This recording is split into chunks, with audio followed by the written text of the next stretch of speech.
the second album from Loathe. It's called I Let It In and It Took Everything. A fucking terrifyingly brilliant album title to start with. Let's start with the easy thing then. Everyone and their mum has compared this to Deftones. And I completely get why. As someone who's not even that familiar with Deftones, I can 100% see why that comparison is there. You've got musically a very bouncy, groovy, heavy kind of sound that oftentimes is complemented with Kadeem France's like unclean vocals, but wherever he wants to go all the way clean, it's just that juxtaposition that Chino can do, where it is like big, heavy, and aggressive on one side, and you just got him being quite melancholic and quite sometimes even ambient with his vocal. With that said, it is not just Deftones point two. There is more to this album. It's not just a one trick thing. You've got blast beats in here. You've got post metal influences. You've got prog. You've got metalcore. You've got hardcore. You've got hard rock. This is such an expansive collection of different rock and metal sounds that even though there's a lot of people saying it sounds very Deftones inspired, you couldn't say it sounds like Deftones outright, if that makes sense. You can easily float away to songs like Is It Really You, and then immediately get like ripped asunder by songs like Gourd and Heavy is the Head That Falls with the Weight of 1,000 Thoughts. Man, that's cool. I was super impressed by... First, the level of stomp, I got ahead of my notes. The level of stomp and some of the viciousness in the riffs on the song. This is what I mean by like that comparison from sometimes it can be the most devilishly heavy thing that can happen, and then it goes into something like a bit more melancholic. The kind of stomp and the kind of riffs you get in things across the album, but the ones that really took my notice were New Faces in the Dark and Broken Vision Rhythm, which is kind of difficult to say.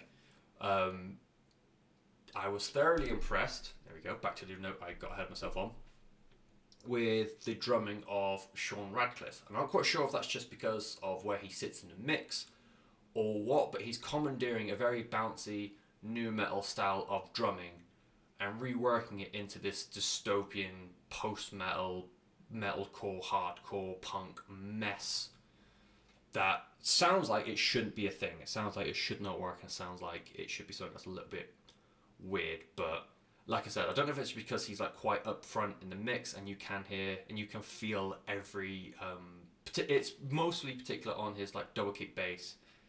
It just like ricochets in your head and it's fucking lethal at times. And yeah, I usually ignore interlude tracks as well. This album has got 3. You've got 451 Days, you've got a Sad Cartoon Reprise, and Red Room. And yeah, because they're usually like ambient, it fixes an album together kind of thing, I usually just ignore them because I don't see the point in them, I just find them quite boring quite often.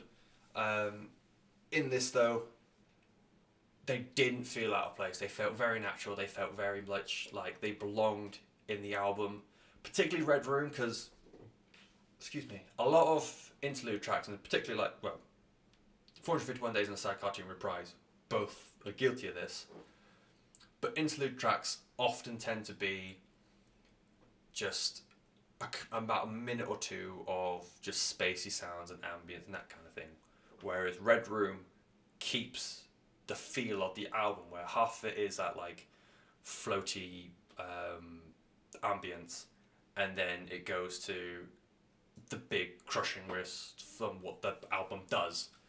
It's one of the few interlude tracks that I can think of that still keeps the heaviness of an album. And yeah, like I said, I never felt like I was listening to a separate song. It seems it kept the flow of the album going so very well in all 3 songs. And this is just a bloody brilliant album. Like I said, even though I said it sounds like Deftones, it's got prog metal bits in there, it's got post-metal bits in there, it's got this, it's got this, it's got this.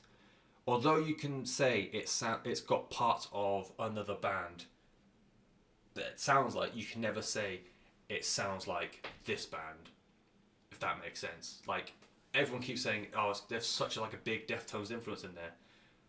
I cannot think of a single Deftones song that I would listen to and think that reminds me of Loathe, or that sounds like that song from Loathe. Equally, as much as I think you can hear a Deftones influence, if I picked out any song, there's not a song by Deftones, I'll say that's just like a carbon copy of that. It is. It's done that beautifully fine line of bringing in loads of influences and loads of what they enjoy, and turning it into something that is brilliantly unique and brilliantly creative. Um, and it's something that's happened so rarely nowadays. And it's the kind of thing where when you have like Gene Simmons say, "Rock is dead, it's all the same," kick him to death first of all, and then on his desecrated corpse, leave an album of this behind, because it will show like fucking it's just there's no stopping what musicians can do creatively. It's just all down to annoyingly what people find and what people just like cast aside. The big example from last year, the podcast I listened to really got into. Her name is Kala. Beautifully like different band that because no one really found out about it until it's too late, they scrapped it and they've all moved on. A lot of people seem to be getting on board with this, which you're really happy to see. So we hopefully won't have that same thing. And I listened to an interview with, I think it was Kadeem and Eric, who is the lead guitarist. They're both creatively invested in this band. They want to do more. They want to see what else they can do. So in the future, Loathe albums should still be like a hub of creativity and different ideas, and it's something very much to look forward to. That was Loathe. I let it in and it took everything. It's a very intense, beautifully aggressive album. Do give it a go. They're beautifully British as well. They come from London. No, they don't. They come from Liverpool. I'm so sorry. I'm just being cancelled. I'm going to leave.